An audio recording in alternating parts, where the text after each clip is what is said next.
Good? All right, we are live. Just got done watching Kansas hold off Samford. Horrendous call. 15 seconds left. Samford down by 1. Very clean block.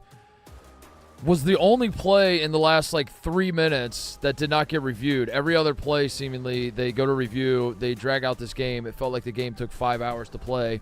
And then the one play that they needed to take another look at and say, hey, we got this wrong, you can't review. So that's the state of college basketball now. Gutted for the Samford guys. They were a trendy upset pick for a lot of people, and it was not looking good for a lot of that game. But then Samford's style of play showed through. And, Samford plays up and down. They press. Kansas is not the deepest team in the country, and towards the end of the game, it started looking like maybe Samford was going to pull this off. Maybe they had the endurance that the Jayhawks didn't have. We'll never know. What a horrendous call. Oh, my God. That could have been an all-time March Madness moment, and they blow it. And maybe Kansas would have won anyway, but I guess that's the point. We'll never know. Feel bad for the Samford people. All right, let's talk about some of the action today. So I felt like for a lot of the first slate, I don't know. It all kind of blends together. That's the joy of March Madness, is when you're playing 16 games in one day. You almost don't even remember what time it is and what happened when and all that sort of stuff. There was a moment where I said, we were doing the live stream from the DraftKings Sportsbook in Wrigleyville, and I said on purpose, mind you, that we needed more madness. We had plenty of March. This is March. We keep saying it over and over that this is March, but we needed more madness. It didn't feel like there was a lot of madness. Part of that was because there were a lot of one seeds playing and 2 seeds playing and whatever else. The Mississippi State Michigan State game started us off. That was supposed to be a good game. It was not, and it felt like the day was starting pretty slowly, and we needed some madness. And I'll be damned, one stupid son of a bitch stepped up and said, "I'll take care of this for you." And that stupid son of a bitch is named John Calipari, and that's going to be probably the bulk of what we talk about tonight. That is the story of day one. There are other things. I hope I talk about all of them. I hope we can get to Dayton's comeback. I hope we can get to Jermaine Couisnard scoring 40 on his old team. Marcus Damask has a triple-double. It was an eventful day for sure. But Kentucky, the Kentucky Wildcats losing to Oakland. Jack Golke becoming a March legend. This guy was unconscious, to say the least. In a season full of cold-ass white boys, what Jack Golke did tonight against the Kentucky Wildcats is something I'll remember for the rest of my life. It might have been the most impressive performance of the entire season. This dude was shooting every time he touched the ball, seemingly, taking the dumbest heat check shots you have ever seen, and more often than not, they were going in. It was absolute bonkers, and Kentucky went full tight asshole on the whole situation. They were panicked basically the whole game. If there was a calming influence, or if at a time when they needed a calming influence, when they needed a coach to step up and calm everybody down and say, we don't need to freak out, guys. Let's remind ourselves that we are a roster full of NBA players. They are not. They are a roster full of dudes that will be selling insurance in 5 years. What if we just went out there and kicked their ass? John Calipari's frenetic energy on the sideline and during timeouts and all that just fed into the problem that Kentucky had, which is their coach sucks. Their coach fucking sucks, dude. And the memes, the jokes, the whatever you want to call it about John Calipari being on the hot seat, they have arrived at our doorstep, and this is a reality now. And I really genuinely think that John Calipari could be fired. He might have just coached his last game at Kentucky. And the reason why you don't fire him, or the reason the people that are like, no, Cal will be back. Don't you worry, Cal will be back. Some morons might point to like the NBA players he produces, or remember that one time he won a national title 12 years ago, or we weren't that bad that many years, whatever. I don't know, some of that stupid shit. If you're not pointing to that, you would point to the fact that his buyout is $33 million. It's over $33 million. If Kentucky wants to fire this guy, they have to pay him $33 million. And they might have to kill him because, again, it is a lifetime contract. He signed a lifetime contract. If they want to fire him, they have to execute him. I think Kentucky can find the money. I think I'm going to go ahead and guess that with how upset Big Blue Nation is right now, I'm going to go ahead and guess that they can come up with the money to fire John Calipari. And somewhere along the line, someone was going to write a fat check, and this guy might be done coaching at Kentucky. I don't necessarily think it's going to happen. I don't know. I'm gonna need some time to like figure out how realistic this is. But for the last couple of years, basically since the St. Peter's loss. In the NCAA tournament, it's become like an in vogue college basketball joke to talk about John Calipari being on the hot seat.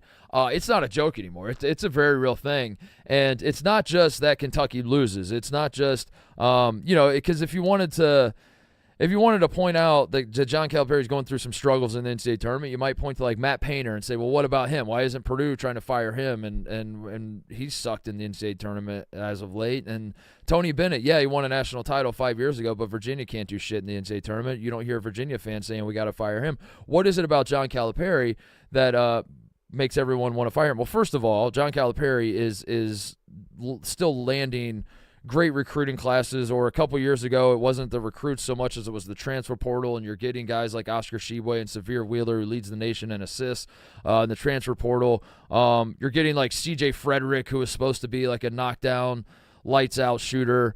Antonio Reeves is a great example, who has actually blossomed into an awesome player for Kentucky, obviously. But yeah, if it wasn't like the number one recruiting class, which is what this year's team was, then it was superstar National Player of the Year Oscar Tshiebwe. It was like all these great transfer portal. Point is, he's had talent basically every year he's been at Kentucky. He's had an embarrassment of riches. What sets this year apart, and if you've been following the show through the offseason, first of all, God bless you. For a lot of people, this sport it only exists for these next few weeks. For those of you that have been following my show all year, you might remember before the season when I went on and on about how high I was on this Kentucky team, and how I said specifically, like, I'm high on this Kentucky team, but that doesn't necessarily mean I think they're going to win a national title. But if they don't, if John Calipari fucks this team up, I'm done with this guy forever. And the reason why, this specific Kentucky team, unlike the teams of the past couple years, he's won one NCAA tournament game in the last 5 years. They won one last year against the Providence team, whose head coach had 1.5 feet out the door to go to Georgetown, and then they lose to Kansas State in the next round. They've won one NCAA tournament game, and what set this team apart from the other teams is that, yes, the teams of the past couple years, the team that lost to St. Peter's, like they've had talent, but Oscar Tshiebwe was, first of all, probably the worst National Player of the Year maybe in college basketball history, but secondly, the guy worked his ass off. He could rebound, he could take up space, and he could hit little baby hooks, and he could finish around the rim and under certain contexts, and he was a very productive player. But Kentucky was better off without him. He was clogging the lane, and they needed to run more of a guard-oriented offense. You need to run through the guards, and Severe Wheeler wasn't that dude. Severe Wheeler could rack up a ton of assists, but he wasn't a guy that was like creating his own offense, and he wasn't like an explosive NBA caliber guard. John Calipari, the success that he's had at Kentucky and before Kentucky, the success he had in Memphis, was predicated on having guards like Derrick Rose, like John Wall, like Malik Monk and De'Aaron Fox, and like on down the line, all these dudes through John Calipari's career, all his best teams have been carried by even Kentucky, the Kentucky team in 2012 that won the national title. Anthony Davis carried them, obviously. First of all, he's one of the greatest college basketball seasons we've ever seen in the history of the sport. Secondly, Marcus Teague was an NBA caliber player. I know that like he's not like an all-star. He's not like one of those dudes that's, he's not a De'Aaron Fox and John Wall type guy, but he was of that caliber, and Kentucky hadn't had that in the last couple years, and now all of a sudden with this recruiting class, they had that. You have in a tournament where I and so many others so often look at the teams that have guards that you can throw the ball to and create offense for you, that's so important. That might be the most important thing. That might be the number one. I mean, go back and look through all the years of all the national champions that have not had NBA guards on their roster. They are few and far between. And you might say, well, yeah, you could say the same thing about big men.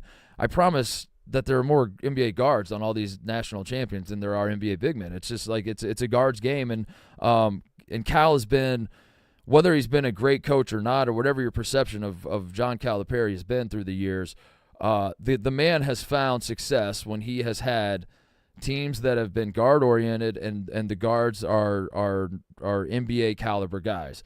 This year, he finally had that. He finally had 4 guys, Antonio Reeves, DJ Wagner, Reed Shepherd, and Rob Dillingham. You have 4 guys that all 4 could on any other college basketball team, they would be the guy. They would be the one guy you would point to and be like, I'm not counting this team out because they have that guy. Kentucky had fucking 4 of them on this team. They had 3 fucking 7-footers. Everything about this roster was a John Calipari roster. This was a vintage John Calipari roster. This was his last stand. This was John Calipari hitting a big reset button. I'm losing my mind. I'm going to pull out my fucking hair if I read more quotes from him about how, he's not going to go. Like there's this narrative that's already trying to be formed about like maybe he needs to revisit how he recruits, but I don't think he does. He thinks he's going to stick with the freshmen, but damn, those freshmen really did fuck it up tonight. Did anyone else notice that? And he's kind of throwing his guys under the bus, and now we're reassessing like whether Cal's recruiting strategy is right or. Cal got away from the freshmen. That was what the last few years were. That's what, like, when you're relying on a Severe Wheeler and an Oscar Sheboy, that's saying I want out of this one and done game, and we're getting into the transfer portal game. The transfer portal is the new thing. We're going to try to build through the transfer portal. They tried that. It didn't work. So this year, Cal went back to what got him the reputation, what got him a national championship, what's gotten him, his standing as one of the more successful coaches in college basketball in the last decade and a half. And he said, I'm gonna rely not only on freshmen, but on guys who are NBA talent, because at the end of the day, I care less about how old these guys are, and I care about how talented they are. And as it turns out, this freshman class I'm bringing in, loaded with talent.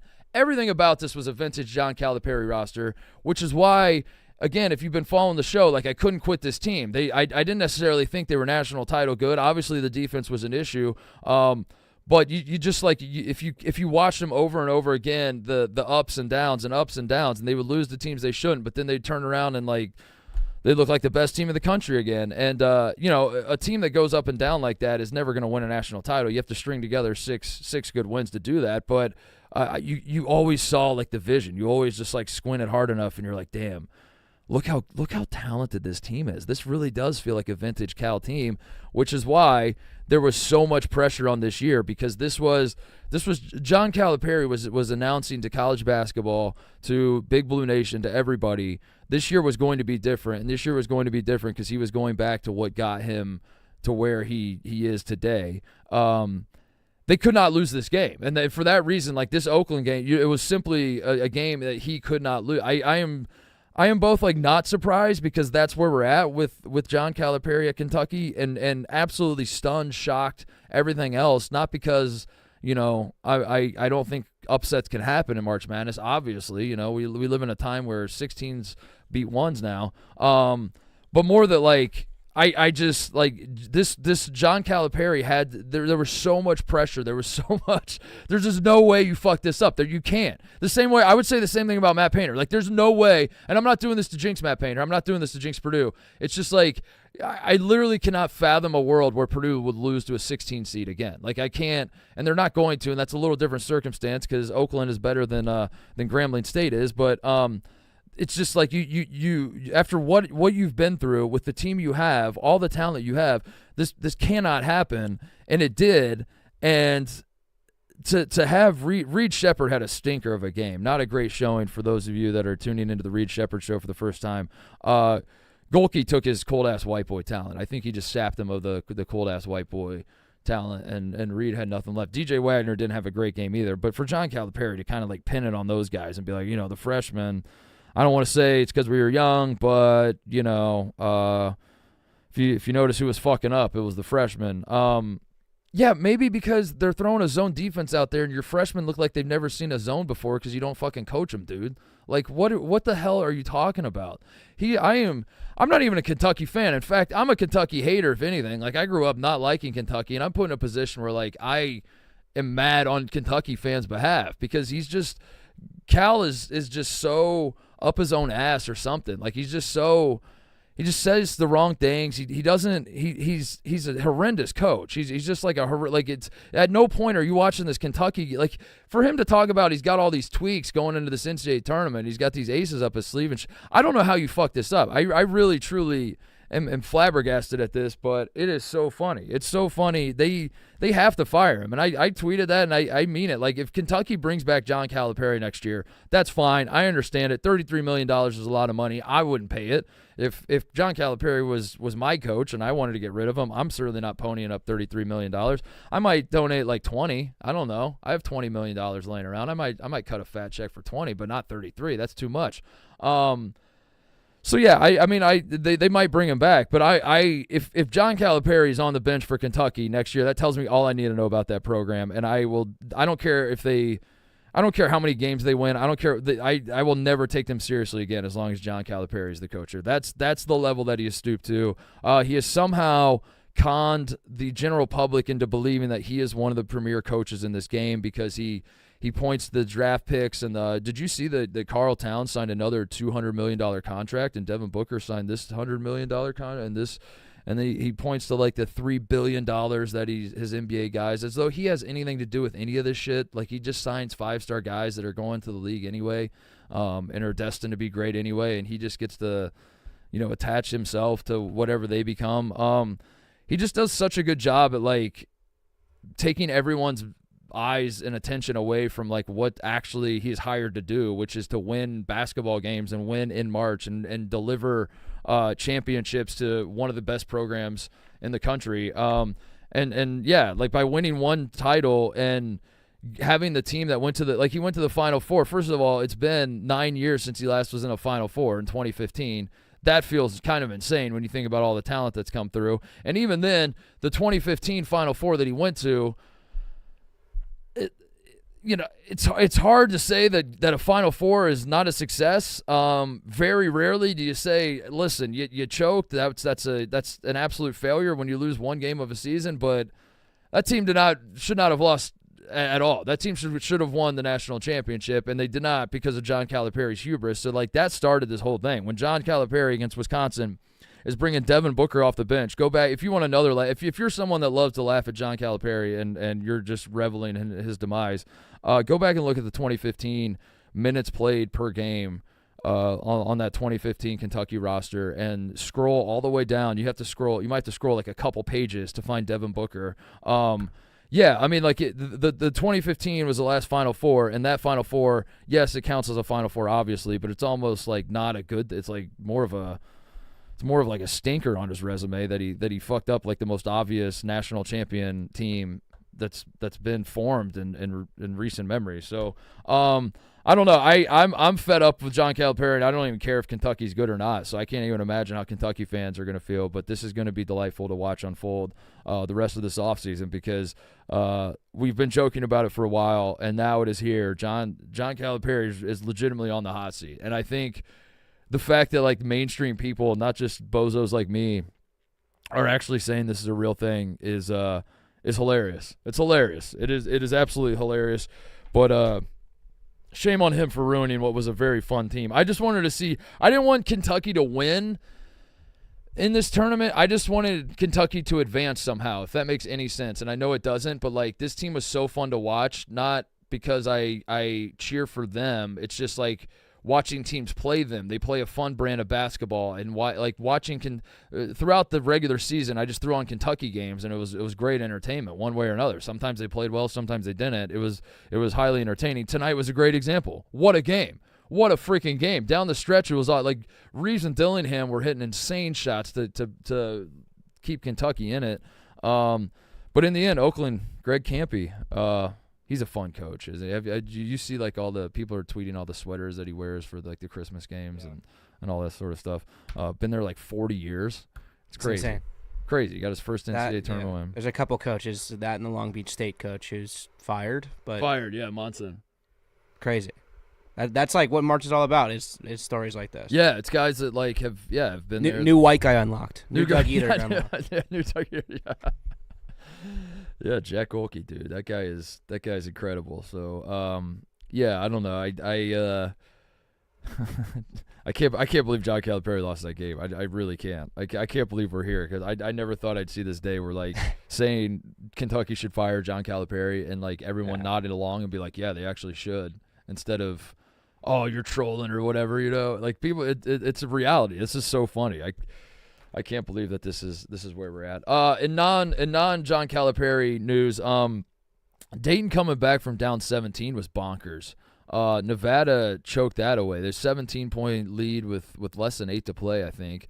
We in the at the sports book, I think we had stopped the stream. The Dayton game was going on. They're down 17 with like 7 minutes left. We stopped the stream because that was like the last game of the first slate, and we said, let's just stop the stream. We'll pick it up the next slate. I like went to the bathroom. I kind of stopped watching a little bit, got on my phone, and then I look up and Dayton's down like 8 or something, and suddenly the sports book's kind of swelling into like the energy is starting to build a little bit, and wow, Nevada with a big time choke. But shout out to Dayton. I mean, I'll be honest, like I really wasn't watching much. I caught the tail end. Like by the time they'd caught all the way back up, and it really just felt like Nevada choked it away. But this Dayton team is fun, and I've enjoyed them for most of the season. Deron Holmes is a guy I did not want to see go home, and I was sad when things were going horribly wrong for them. But yeah, it's good to see them play another game. That Dayton Arizona game is going to be fun. That's going to be a fun one. And Dukes is going to cry one way or another. I was going to say, shout out to the mighty A10 and shout out to Dukes. 2 A10 teams moving on, but also Dukes is the best, man. Those videos were sobbing his face off. Dayton looks like a party, dude. Dayton looks awesome. Yeah, it kind of is. It's a good time. Yeah, I enjoy Dayton. I've always enjoyed going to games there, and their fans are fun. But I mean, come on, crying on a first round. Come on, what are we doing? No, when you're a 7 seed too. I mean, I don't know what the spread was in this game, but yeah, by seeding you're favored. But right, you're a 7 seed playing a 10 and you win and you're crying. I mean, I support it. And it's the shirtless may have been the step too far. Going tarps off. You can either cry or have your nipples out. You can't do both. That's great. You have to choose. It's a good quote card. Tweet that out. What else? Marcus Damask. I want to talk about Illinois a little bit. So Morehead State, valiant effort from Morehead. I enjoyed watching this Morehead team. Didn't know a ton about them. One of the frustrations I have, but it's just the reality of the job. You can't watch all these teams, but it becomes a frustration this time of year when you are at a sports book and all your coworkers turn to you and they're like, "Tell me what you know about what do you got on Samford?" And I'm like, "Listen, man, I know a little bit, but like I'm not gonna lie to you and pretend like I've been grinding Samford tape all season." Same with Morehead. Like I think it was Witt or Biz. One of the guys in there was like, "Titus, tell me all you know about Morehead." And I was like, I maybe have watched 2 games of Morehead all season. Like I don't know what to tell you. And this was the first time I really like locked in on watching Morehead, and they ran some awesome stuff, and they are very well coached, and I really enjoyed watching. They were hanging around with Illinois for a while, and then Illinois just stepped on the gas, dude. They are too good. Marcus Damask with the triple double. Terrence Shannon had 1,000 points. Like he's on a scoring tear right now. But Illinois is fascinating to me because Morehead gets out to a 9-0 start, and this is, I guess, so technically it wasn't a 10-0 start, but going the 3 games in the Big Ten tournament, Illinois was down 10 in all 3 of them, and then you have this Morehead game, they're down 9, and on the one hand, you would prefer that a team not dig themselves a big hole like this. On the other hand, this was the 3rd of the 4 games, this 4-game stretch that we're on with Illinois basketball, the 3rd time that I very openly and aggressively cheered against them, not because I hate Illinois, but the first game was against Ohio State. I was cheering against Illinois for obvious reasons. Then they played Nebraska, didn't really care either way. Then they played Wisconsin, and I was trying to, I was in cahoots with Dan, and it's a Big Ten championship, and Dan's a Wisconsin guy. We didn't have any Illinois fans in the cave, so I was like, I'll cheer for Wisconsin. And then tonight, everyone at the sports book that we were with was riding on Morehead State, and some had Morehead money line or whatever. So I was like, yeah, fuck it, I'll cheer with everybody else for Morehead. And the reason I bring this up is that I have experienced like cheering against Illinois now 3 times in the last week or so, and it is a very, very frustrating experience because they do not go away. They just simply will not go away, and they lull you into a false sense of security because they don't really play the best defense, but their offense is so fucking good, and they're so unstoppable, and that was on display tonight where, Morehead, all the guys were like, oh my God, Morehead, are they going to do this? And then snap your finger and Illinois is up by 20 or something, and Marcus Damask has a triple-double. So shout out to Illinois. They're playing great basketball. Got Duquesne, who also playing great basketball. Handed it to BYU, jumped out to a big lead on BYU, and BYU was just could never really recover. Duquesne's playing great. Keith Ambrot retiring. Everyone's dunking on me because I said Duquesne was misseeded and they should have been a 12, and BYU's underseeded and they should have been a 5. First of all, BYU was literally underseeded. That wasn't even my opinion. The NCAA selection committee said that. Secondly, Duquesne, I picked them to lose against BYU, but that was before we factored in the retiring coach. I mean, that is a trump card that we should know about before we're filling out our brackets, right? And then you tell me that Keith Ambrot is retiring. But they're rolling right now. Illinois-Duquesne is going to be a fun one. Day on Duquesne is balling out right now, and the Illinois guards are obviously awesome. That'll be a fun one. Jermaine Couisnard at 40 against South Carolina. The 40 was a surprise to me. Oregon cruising against South Carolina, not a surprise.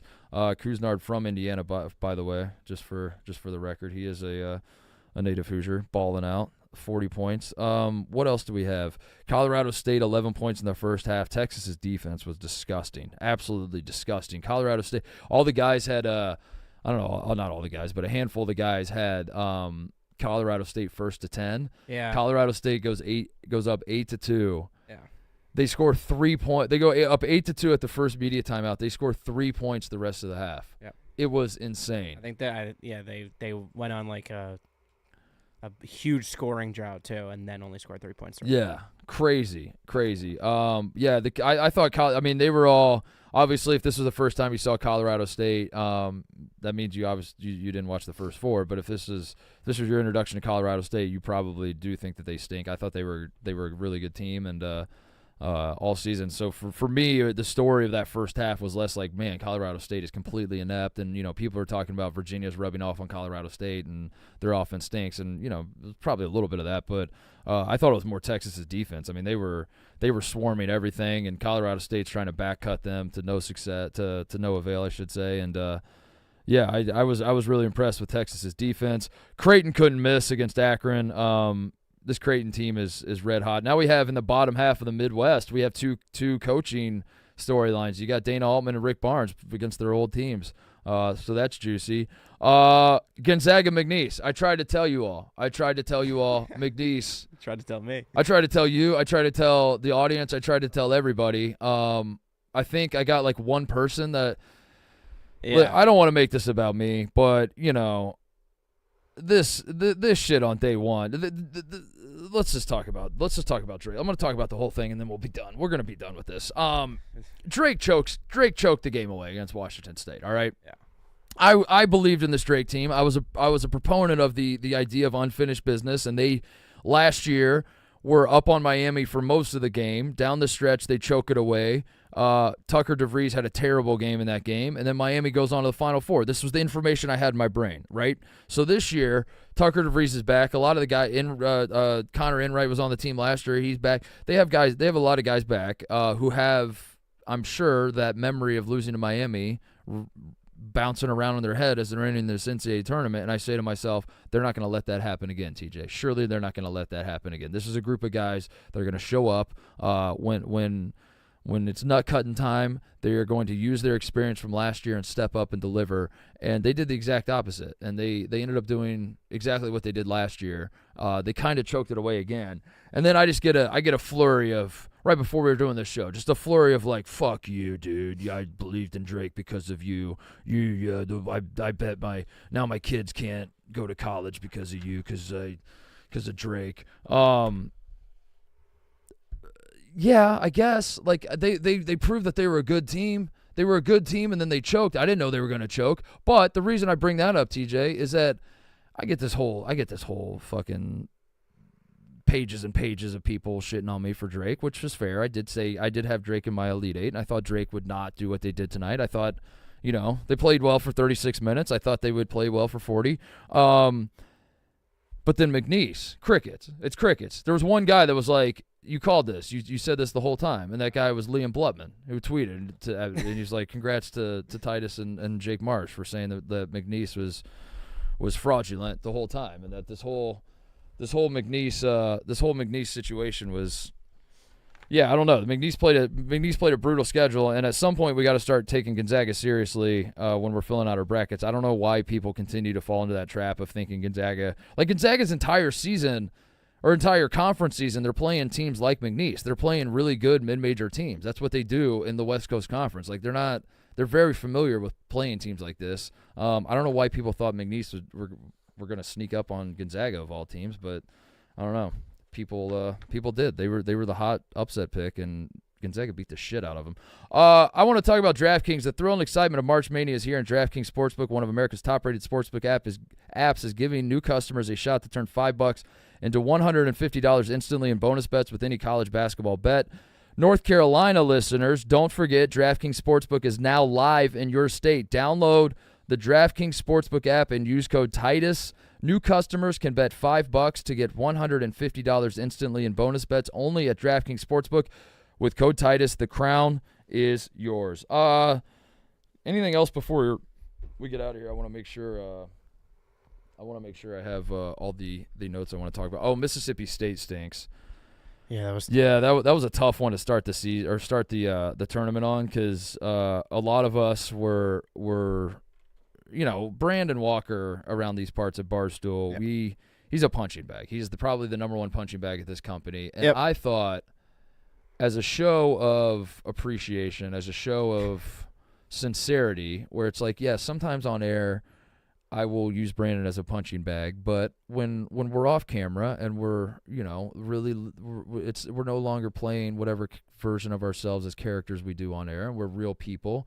I care for Brandon. He's a nice guy. I want him to be happy. So I thought, you know what I'm going to do is I'm going to have Mississippi State win everything. Certainly beat Tom Izzo in March, which is an insane thing to do. Why would anyone pick against Tom Izzo in March? And I'll tell you why I'm going to do it, because Brandon and I are going to go watch this game together, and as Mississippi State pulls off the stunning upset of Tom Izzo, we're going to high-five each other. I'm going to give my buddy a big old hug and say, you did it, pal, and slap him on the back and be super happy for him. And none of that happened. This game was, to have the first game of the tournament be over almost immediately, stunk. That was brutal. Mississippi State had the problem of, you can be one of two things. Just like you said with Dukes, you can either pull your nipples out or you can cry. If you're going to be a basketball team, you can choose one of two paths. The great teams do both. The good teams do one or the other. Mississippi State does neither. You can either be very skilled. You can shoot the ball well. You dribble it well. You make the extra pass. The ball, you're cutting. You run good offense. You're running a very skilled brand of basketball. You're helping the helper on defense. All that kind of shit. Or you can just be tough as nails and just we're not making shots, but we're going to crash the glass. We're going to pound the ball inside. We're going to stonewall you on defense, all that sort. I thought that Mississippi State was that. I thought Mississippi State was at least tough. I knew that they weren't very skilled. I knew that Josh Hubbard could light it up. Tolu Smith is talented. DJ Jeffries can be good in certain contexts. I did not realize that they were going to just let Michigan State grab seemingly every single offensive rebound. And I looked up the stats after the game, and the offensive rebounds were actually kind of even. And I don't know who's in charge of the stats, but they weren't watching the same game I was, because it felt like every time Michigan State needed to grab an offensive rebound and kick it out for a three, they did. And it felt like Mississippi State just got punked from the start, and they were okay with it. And that was what was disappointing to me. So that sucked to have that be the first game. And you're excited for the NCAA tournament, and then you open up with Michigan State just running away with it. I need to revoke my Big Ten card, I guess. I bet against Tom Izzo. North Carolina, Michigan State now is an incredible matchup. Carolina, will be favored in that game, but yeah, there is something about Izzo in March. It's Izzo in when he's the underseeded one, or when Izzo's the favorite, he's not necessarily awesome, although he was when he won his national championship. But when we talk about Izzo in March, it's less like he's going to march to a national championship, and it's more like instances we have a Michigan State versus a Mississippi State thought to be two even teams. Yeah. And the SEC was better than the Big Ten. So you even said that to me as I was that. No, it made sense. I don't think you're wrong. I was like, yeah, that makes total sense, where you're just like, which conference was better on these toss-up ones, just to ask yourself that and then ride with that conference. And I was like, well, the SEC was definitely better than the Big Ten this year as a whole. But But, yeah, for Tom Izzo to win by 21, 20, something like that. Steven got in the game. Yeah, Steven gets in the game. He gets his son in the game. It was that big of a beatdown. That's why he gets the reputation as being great March. And, now he can lose to Carolina in a close one, and everyone will be like, for a guy who's great in March, how come he another first round? It's like, well, it's not that he always goes to the Final Four. It's that he beats the hell out of teams that I don't know. He always like finds a way to have his moment in every tournament. It seems like there's always like one instance of Tom Izzo like smiling as he's shaking hands with the coach, and he's like, I did it again, didn't I? Yeah. I did it again. Am I the best? I think I might be the best. North Carolina favored by 4 points. That feels right. Yeah. It should. Yeah. I mean, I imagine that'll go down.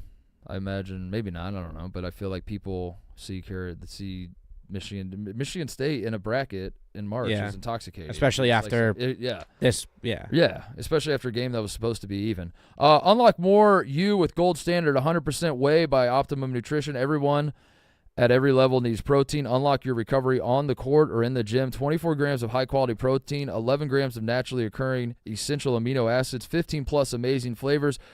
Proven performance nutrition for over 35 years. Optimum Nutrition has fueled billions of workout recoveries worldwide. Optimum Nutrition is sold at stores nationwide and on OptimumNutrition.com. I think I hit everything else. I will say the impressive showing from the top dogs. Like this was a tournament that going in, I was trying to say, and you can roll your eyes all you want because this isn't me saying I'm smart. I'm trying to I understand this sounds stupid, but going into this tournament, I thought 15s and 16s. This was not going to be a year of 15s and 16s winning. The bubble was very weak. Some of these AQ teams didn't finish first in their conference. Were not strong teams. So it felt like this tournament, and you roll your eyes because you're like, you say, of course we say this every tournament. Who goes into a tournament and says, I'm feeling like the 15s are going to pull off the upsets this year? But yeah, it especially felt that way this year. And from what we got tonight, I mean, we had Iowa State, Arizona, and Tennessee, and all three. Arizona in the first half looked a little shaky there. Long Beach was throwing the zone at them, and they were kind of falling into the trap a little bit.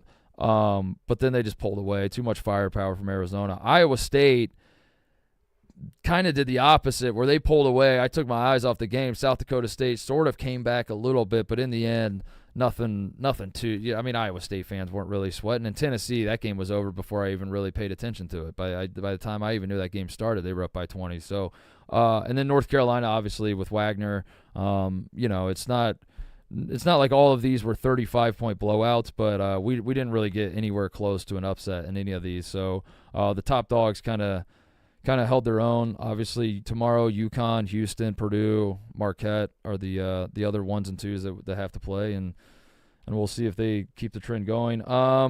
What else? Shout out Washington State. We already talked about that. This Duquesne team.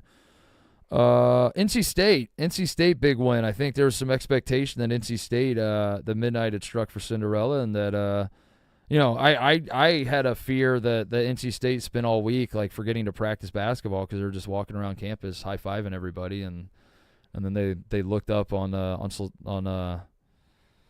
like Tuesday or Wednesday, and they're like, shit, we have to play. We have to play on Thursday. Crap. Not the case, dude. They look great against Texas Tech. First win for NC State in the NCAA tournament since the crying Piccolo girl against Villanova in 2015. Do you remember that? Yeah. Villanova was the 1 seed. She's getting spoofed in a commercial right now. There's some commercial about types of fans, and it's like the crying fan, and there's a crying girl playing a clarinet. Do you think the crying Piccolo girl likes her legacy? Do you think she's like proud of it? Do you think she goes to places and she's introduces herself at like parties? She's like, it's like one thing about me is I was the crying Piccolo. Or do you think she's like so embarrassed that was? It's like Bad Luck Brian. Remember the Bad Luck Brian memes from like 2008? Like that guy is now on like ads and commercials and stuff. He's like monetizing that. So I guess if you can make money off of it, sure, but that's not a great legacy. Yeah, it's funny. It's like a good like first date thing or whatever. But yeah, that was a time when we all just decided Jay Wright sucks and he's never going to win anything. 2015. That was crying Piccolo girl Villanova was a 1 seed. Jay Wright had a reputation for choking in March.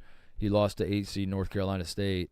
And we were all like, get this bozo out of here, dude. Like, this guy. And then Jay Wright always made it worse because, as he is now, he was so good at, like, television and being handsome on television that he would lose in the first round of the tournament, or the first weekend, I should say. And then he would pop up for the Sweet 16 on the desk at CBS. And it was so easy to make jokes about, like, he almost wants to lose so that he can just go work at CBS, and then he loses in the second round to NC State, and we're like, there it is again. Jay Wright, never going to get over the hump in March, and then he wins 2 national titles in the next 3 years. So there is that. Kentucky's going to fire John Calipari, I think. That's incredible. God bless Jack Golke. That's what a legacy that guy's going to have. Yeah. I fired John Calipari, dude. I took down the Kentucky Empire. That was me. Yeah. Like, what? Oh my God. And then the guy will be like, "Yeah, but what about the Corolla? How does that?" Like, yeah. What is? Yeah. Okay, man. Miles to the gallon. What were we talking about? What are we talking? No, I fired Calipari. Oh, that's funny. Before we go, some shout outs. Shout out to Adam Silver, great idea with the G League Ignite team. That was an awesome idea you had, Adam. You came at college basketball, you lost, and then you announced the dissolution of the G League Ignite team on day 1 of the NCAA tournament. And I just wanted to call attention to that because that happened on purpose. They broke that news on purpose because they know that the college basketball crowd are the people that will be dancing on the G League Ignite's grave more than anyone else. And so they thought if we announce this news during the NCAA tournament, no one will notice. I noticed. G League Ignite was a joke from the start, and why are you an enemy of college basketball, Adam Silver, is what I would like to ask, because college basketball rules, and starting a G League team, really honestly thinking that we're going to start a G League team that is going to compete with the NCAA and March Madness. An absurd premise from the start, became even more absurd when NIL became a thing. But yeah, news broke today that the G League Ignite is done. The war on college basketball rages on, but big W for college basketball today, certainly. And John Calipari going, that's a big W for college basketball. John Calipari going down and getting his like bullshit brand of like that's the thing that drives me the nuts the most is Cal like pretending like he's going to do it this year. He's going to go to the NBA draft. He's going to sit at the table with Reed Sheppard and Rob Dillingham. They're going to both get drafted in the top 10, although after tonight, I don't know what Reed's draft stock will be. And then John Calipari is going to do an interview like sometime in July where he's like, what a hell of a year. What a hell of a year we had at Kentucky. I got 2 guys drafted in the top 10. Did you see all these shoe deals my guys in the league sign? That drives me crazy. Last thing before we go, commercials. You brought up the girl in the playing the thing, referencing the Piccolo girl. I've identified the commercials that I can't stand. This happens every March Madness. Yep. Every March Madness there are commercials like instant snap of a finger. I'm just like, fuck you for putting that on my television, and then I have to watch it 10,000 more times. Number 1 is this Chet Holmgren, Shai Gilgeous-Alexander, Christina Aguilera, AT&T abomination. Cannot stand that. Number 2 is the prescription drug Sudoku. Crazy name. Dude, I've had enough of that one already. Oh my God, these prescription drug commercials are out of control. Yeah. Out of control. They've always been out of control, but like the Jardiance was the one. The show tune one where you had you had the lady that's like snapping her fingers, and then then they say the disclaimer real quick, and it's like basically saying this pill might bruise your taint. Like, be careful. Yes, dude. If you haven't seen the fine print on Jardiance, go read it. It's like your gooch might explode. I don't know how that's a side effect of whatever medication this is. Exploded gooch. It's on TV. It says the perineum is the area between your anus and your genitals. On TV. That one, the Jardiance one, like started me down this road that I'm currently I'm in like the depths of hell right now with these prescription drug commercials and the Sky Rizzy on the fucking sailboat. And it's like, nothing is everything. I got these jingles in my head about like these fucking pills I'll never take, and like, and yeah, if you like actually pay attention, they just slip it in there that it's like, all the side effects are just, you're like, what did you just say this will do to you? But yeah, this Satoku. How do they come up with the names? I don't know, dude. I really want to make it my niche category on the dozen because like I feel like I have all this information in my brain against my will because of these damn commercials that I might as well put it to use. But yeah, I hate that commercial. And then I one of the shout out to the North Carolina guys. Hopefully some pressure on the Tar Heels to go deep in this tournament, dude, because Armando Bacot and Elliot Cadeau have campaigns, dude. They seem to have, Cadeau has like the Marriott or one of those hotels. Like I've seen him on television a bunch. They're not quite as annoying. The Baycott one's a little more annoying because I don't really understand the premise. He's like buying a burrito and then he's suddenly talking to me about taxes. But yeah, I wrote that down, that we're seeing a lot of those are less annoying and more notable, that it's just like we're living in the NIL era, and to see companies go to these North Carolina players and be like, we want you to be the face of our campaign throughout March Madness, that puts a little bit of pressure on North Carolina to like not get upset. Yeah. But you know, that's going to be awkward when Armando Bacot commercials are going on throughout the tournament, and he scored 7 points against Michigan State and they lost by 12. You know. Yeah, those ones and the Wendy's. Oh yeah, the Rude Sandstorm. Get it for a buck. Get it for a buck. Dave Wendy's, Single. Dave Single. They're trying to do the Whopper method. They are. Yeah, they are. I'm gonna hate those too. But for some reason, like I think I don't hate those as much because I'm more familiar with the Wendy's, and like the other ones just come out of nowhere. Yeah. Also, you know what the product is. Like you know what Wendy's is. Yeah, right. You don't know what Sucksuku is that makes your armpits catch on fire or whatever it is. Yeah, that's exactly what it is. Yeah, I don't know. So I gotta. I don't know. Deal with these commercials the rest of the way.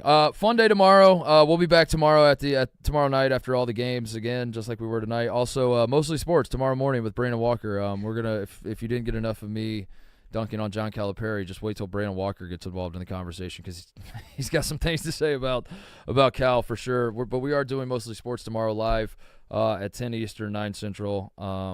So check that out. Otherwise. Fun day, a first day of action at the NCAA tournament. Let's have another fun day tomorrow. We'll see you guys tomorrow night.